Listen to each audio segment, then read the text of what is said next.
شروع کوم په نامه د خدای چې لوی بخونکی او مهربانه دی. یو وارې بیا ټولو پښتنو ته په خیر راغلی. د فیکټس آر فیکټس د پاڼې د لاندې ان سرچ اف د پښتونز کې په دویم کیسټ کې زما سره په لومړني کیسټ کې ماشاءالله یو ډېر درانه میلمانه وو او یو ډېر ښکلی پروګرام او زه چې کوم ستاسو هغه د رونو د خویندو د مشرانو د کشرانو هغه ریسپانس ګورم نو انشاءالله دا به موږ له خوند راکړي او دا به موږ مزید په مخ کې بوځو. ګرانو کتونکو څنګه چې تاسو ته علم دی چې په تیر پروګرام کې موږ د تاریخ په مفادیت باندې خبره کوله چې د تاریخ څونه فایده ده په ژوند کې او که خدای مګر چې تاریخ نه نو د هغې څه وجود دی او څه وجود نه دی او بیا خبرې روانې وې. موږ کوشش کوو چې دا پښتانه را پیدا کړو چې دا د کوم ځای نه دي او هغه هم په لومړني کیسټ کې موږ را پیدا نه کړی شو. موږ په یو دوو نقطو خو متفق شو چې د قیس عبدالرشید دا کیسه هم افسانه ده د کې حقیقت نشته خو زموږ ډېر درانه مشران بیا په دې کې کنفیوژن جوړ شو چې دا پښتانه آریا دي که آریا نه دي. هغه کې کیسه روانه وه دې ځای ته راورسېدو. نن دویم کیسټ ته نن تاسو وینئ چې ما سره په سټوډیو کې ډېر دروند خوږ مشر محترم او زه نه پوهېږم چې په کوم ټکو یې شکریا ادا کړو چې پرون یې ډایلیسس شوي دي او نن هغې وی کو زه کټ کې مې خو زه به راځم او زه به دا کار کوم. د پرویز شاهین صاحب ډېر شکریا ادا کوم په خیرالی ورته وایم د خپل کور ته په راتلو ورته په خیرالی وایم او څنګه چې تاسو تېر ځل لیدلو نو موږ ستاسو د ټولو په ګیلو یو وارې بیا ډاکټر خلیل خلیل صاحب راغوښتی دی او انشاءالله کوشش به کوو چې دې ځل هغه خپله خبره واضحه موږ ته مخامخ کېږي او انشاءالله موږ تېر پروګرام د پښتنو د تاریخ تکل چې کوو هماغه تاریخ سره سره به انشاءالله موږ اوس نچوړ روکاږو ځکه چې زه دا ګڼم چې پښتون پښتو دا یو ځای تړلې خبره ده چې کوم ځای کې پښتو شروع شوې ده دا ژبه شروع شوې ده دلته د پښتو د ژوند د تېرولو طریقې هم را ایجاد شوي دي او زما په سوچ همدغلته به پښتون هم راغلي. خو زه د دې ژبې او د دې نه مخکې چې خبره کوم نو زه نن د دې دواړو مېلمنو نه به دا تپوس ضرور کوم چې یو خبره پرته ده چې موږ اورېدلې دي چې د پښتنو 15,000 کاله تاریخ دی. آیا دا هم روایات دي مصنوعي دي او که نه حقیقت دی او که داسې نه وي نو بیا رښتیا څه دي د پښتنو تاریخ په اصل کې چې 100,000 کاله زوړي. ډاکټر صاحب ډېره مهرباني ستاسو ته راتلو نیغ په نیغ که تاسو اجازت یې موږ به مشر له موقع ورکوو بالکل او بیا به کوشش کوو چې انشاءالله مشر تاسو له موقع درکړي او د خلکو ته هغه ګیلې جوړې نه شي کوم چې تېر ځل جوړې شوې. ډاکټر صاحب موږ د ولی خان بابا نه هم اورېدلي دي موږ کتابونو کې هم لوستي دي داسې ډېر کیسې راغلي دي چې د پښتنو تاریخ 15,000 کاله زوړ دی. دا رښتیا دي او که نه دا افسانه ده؟ ولسي مشره ډېر زیات خوشحاله یم حال مې تاسو ولید چې د راتلو نه وم خو لکه دا یو لوی کور دی هره یا ریکویسټ هغه دا ونه ګاڼو دا مې حکم وګاڼو چې ته راشه. حال دا چې ککرۍ مې خالي ده څه داسې سره سره شتی نه خو ما وی دا له ما دپاره یو لوی اعزاز دی دا به په تاریخ کې پاتې کېږي چې زه ولي باغ ته غوښتی شوی یم. بیا ډاکټر صاحب دی نو زه خو عرض وکړم چې دا یوازې د معاملې له پوره دی چې دا تاریخ ته اداره کړي د ده یو دغه موقوت خو په لارې پېښ رامان نه شو ده پکې ډېر شی حوالې ورکړي. دا اوس چې ملګري مخکې انټرویو کوله هغه ته یې هم وویې چې هغه د دې لپاره وویې چې که زه ویم چې یونانیان هم پښتانه دي زه ورته روغ غوندې وویې وی زه خو نه منم که نه نو دا ده چې که موږ پوهېږو په یو خبره لږ ډېر جواب ورکولی شو نو ور به کړو په کومه چې زه نه پوهېږم زه به څه یم اول به دلته تاسو ته بې علمه ثابت شم، بیا به لوی افغانستان لویه جغرافیه ده، په هغې کې به مې که چېرته بس راځي جو هغه به هم وایي چې ګډوډي وه. نو تاسو دا سوال وکړو چې پښتو څومره زړه ده. پښتون چې دا کوم روایت راځي چې 15,000 کاله زوړ تاریخ لري، آیا دا حقیقت دی که نه دا افسانه ده؟ دا حقیقت ځکه جي چې په دغه ځای کې پښتون و د پامیر نه واله د هندوکش نه واله د اباسي نه پورې، نو چې قامونو ژبه به یې نه وه، بې ژبې خو قام نه یي که نه، جی بالکل. نو دوی به ژبه هم لرله، دوی به محلې یا کورنۍ څه دود دستور هم لرلو. خو زه بخښنه غواړم یو خبره کوم د بني اسرائیل چې د هغې نه لکه وظیفه جوړه شوې ده، او وجه د هغې دا وه چې زه په دې اند یمه چې د بني اسرائیل خبره د مغولو نه ده. دا چې په دې پټه باندې محمود سره د تورو او د لښکر راغی، دا ماته د هغې دورونو ښکارېږي. وجه څه؟ خان صاحب مونږه په نسل او په ثقافت د انډیا سره و. دغې خلکو اوس دا دغه وکړو چې دا زورور قام دی، جنګ بابر دی، دا د انډیا نشو کول غواړي. نو مونږ یې د ایران سره او د ترکو سره وتړلو. او د دې نه بالکل په نظریې، په فلسفه، هغه خپل کاکا ماما چې وو هغه یې راله دشمنان کړو. باچا خان په هغه یو تقریر کې نه ولو چې هغه خلکو ورته وایي خان صاحب قوم مؤنث ہے، هغه یې تمہارا قوم مؤنث ہے، میرا قوم نه دی، میرا قوم مذکر ہے که نه. نو تر دې پورې تاریخي خبرې به کوو، سبا تاسو زما نه حواله وغواړئ چې په ژوب کې یو سړی دی، خپل نسب ته یې فریاد وکړو عاجزه یم او غرق شوم او ستاسو د مخې ده، یو ورته د قاره وي خدای دې خوار کړي دستان ته ول نه دی. نو هغه وویل وروره زه په څه پوهېږم. هغه ویل دا نه ده، یو هندو هلته مړ کړه، ښځه به یې ستا شي، لور به یې ستا شي، مال به یې ستا شي. پښتانه په دې شو چې هندوې ښکلې جنکۍ ده هغه به راولو، مال به راولو. پرونی نیکه او ماما او تره هغه په دې غزنوي مړه کړو.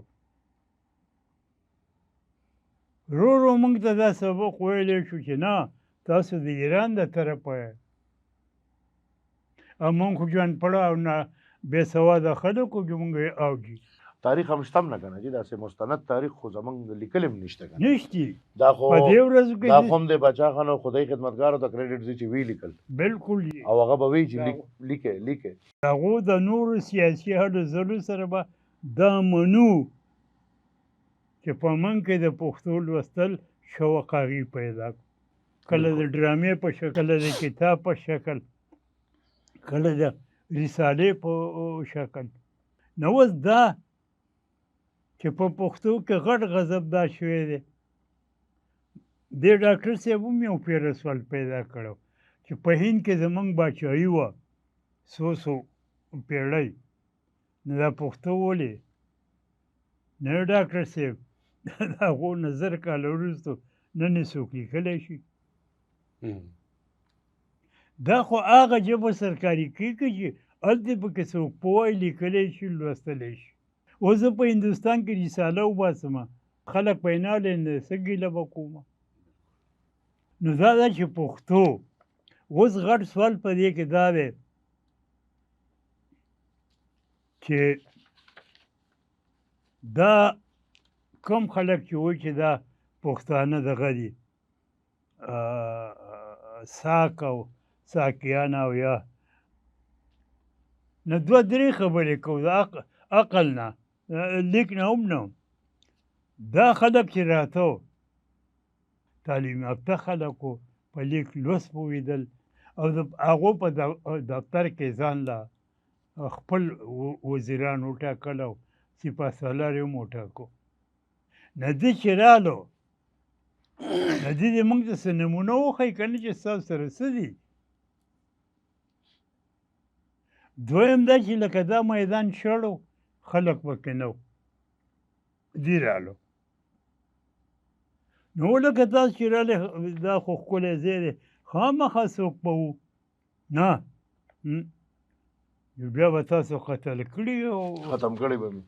نه نو دغه هم نه یو تور ټکی ورسره نشته.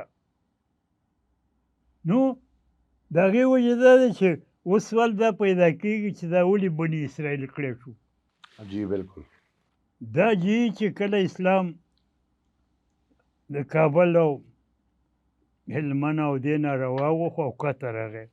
دا چې کومه زمانه ده د چې دا اسلام دا د اسلام 1001 دا د محمود غزنوي وخت کړی و. تاسو خبره ټیک شوه جی ټیک نو شوه. هغه نو هغې چې رالو نو دا سوال چې یو مخ عرض وکړو چې د هغو د خپلوۍ نه واړوئ.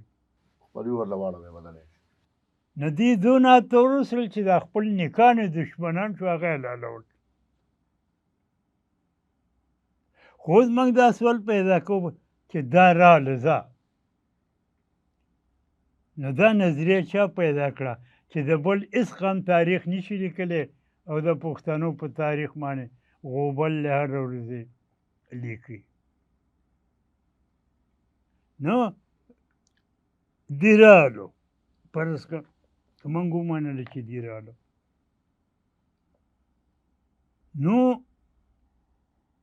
دې د هغو نه کټ کړو. نو سوال دا نه پیدا کېږي چې د مغولو او د پښتنو داسې داسې وه. بالکل. نو مغول اوس د خره زامن دي موږ یې خو د ځان نه اوچت کړو خو هغې شاته یو شی و چې یهود بدنام وو نو موږ مغولو نسلي طور هم بدنامولو. چې دا یهود دي. نو کله به یې وې دا د خره نه او کله یې دا دیو نه کله د پلاني دا ډرامې شروع. خو زما خپل علم او پوهه دا ده چې دا د مغولو نه نه ده. نو دغه خبره مو شوه چې هلکه دې یهودیانو نو که نن زه چاته ویم چې د یهودي زویه وژنې مې ولې یهود بدنام خلک دی نو دې ول هغه شی بدل کو چې دا دوه وروڼه وو. هلکه که دوه شو نو پلار یې خو یو نه دی. دا هغه د لاست ټرایب دی وي هغه اووم اخري ورک شوی نسل دی. ما په دې روشن خان کاکا سره ملګرتیا وه د دې وړاندو ورځو کې مې یو څو مضامین په دې بني اسرائیل لیکلي چې زموږ په سوات کې دا نښه ده او لېګاڼۍ کې دا ده او په دې کې دا ده او په دې ده. نو دغې دپاره چې د بني اسرائیلو زونه شی شوی دی او تر ننه پورې یوه نښه نشتي. غټه وجه سر بله موږ په یهودیانو پورې نښتي یو چې تاسو زموږ ترونه یې او موږ ورېرونه یو.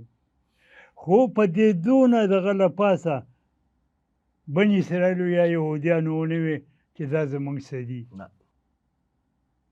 نو چې موږ دونه هغو ته دغه وی اوس یې په زور یو څو کسه پیدا کړي کله کله په دې څیز باندې راځي فیسبوک باندې په زور خبره کوي. اوس اخوا څه خو شتی نه نو اوس تاسو د پښتو سوال وکړو نو داسې وکړو چې پغان و او غږ و او دا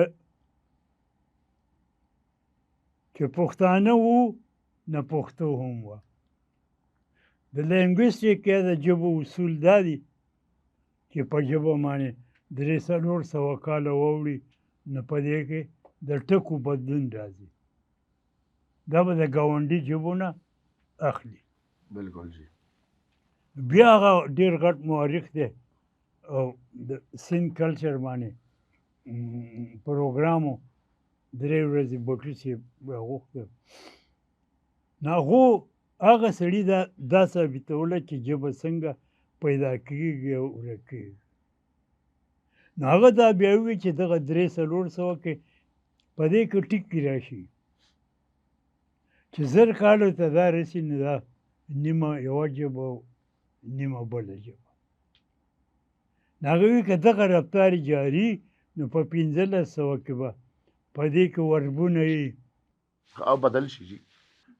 نن جی کو نن موږ سوچ وکړو موږ د دې سیمې د موږ خو پکې د اشنغر والا خو محمد زیو خو د نور چې څونه د سبزي دي د پېښور نه والا تر د سوات او دیره پورې او بیا د پېښور نه اخوا کو دا دوه کسان موږ یو بل سره مخامخ کینو کني دوانه په پښتو وي خو د یو بل په خبره به اوس بنې سي ورته پښتو وي دی په پې نشي. بالکل.